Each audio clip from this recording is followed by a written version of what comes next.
Tuberkulosis atau TB masih menjadi satu persoalan kesehatan masyarakat dunia tak terkecuali Indonesia. Menurut Kementerian Kesehatan, Indonesia kini malah menjadi kontributor 2/3 kasus tuberkulosis dunia dengan perkiraan kasus kurang lebih 845.000 orang serta total kematian mencapai 98.000 jiwa. Hal inilah yang mendorong sekumpulan penyintas TB mendirikan komunitas bernama Pejuang Tangguh Tuberkulosis Resisten Obat atau PETA TBRO.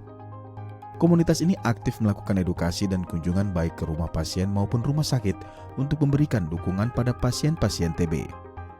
Tak sebatas memberi edukasi dan penguatan, para anggota PETA juga membuka diri untuk dijadikan tempat curhat para pasien. Nah ini yang kita temukan di lapangan, banyak beberapa pasien yang sudah sekian bulan berobat ternyata positif lagi. Ya. Positif lagi. Kemungkinannya apa? Kemungkinan dosis tidak tepat. Waktu dia minum tidak tepat. Ya kan? Lalu kemudian apa? Nutrisi yang dia konsumsi tidak mencukupi untuk kebutuhan dia selama minum obat. Ini jadi pantauan kita. Potensi bahaya TB yang sangat besar semakin diperparah dengan hadirnya pandemi COVID-19. Menurut komunitas PETA, kondisi ini turut berdampak pada keengganan pasien TB untuk berobat ke rumah sakit, hingga menurunnya temuan kasus baru TB. Selain itu, sebagian pasien yang memiliki gejala juga merasa enggan untuk memeriksakan diri karena terkendala biaya. Adapun memang penanganan TB mungkin dialokasikan ke arah yang jauh, yang dimana memang kondisi pasien cukup memang tidak memungkinkan karena kondisinya sudah buruk ya.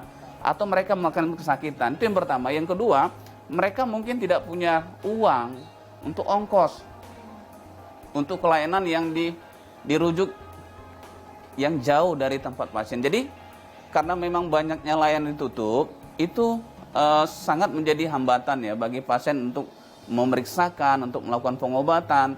Lalu kemudian sebagian pasien ketika dia tahu dia sudah terdiagnosa TB, dia takut ke rumah sakit karena COVID. Kondisi dilema ini tidak membuat para pejuang tangguh tuberkulosis menyerah. Dengan menerapkan protokol kesehatan, layanan TB di masa pandemi COVID-19 tetap dapat dilakukan.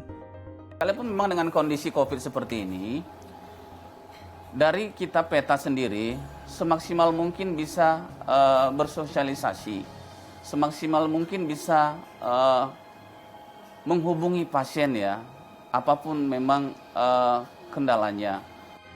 Angka temuan kasus tuberkulosis di masa pandemi memang tidak berhenti. Namun, bukan berarti banyak orang dengan TB tidak dapat diobati.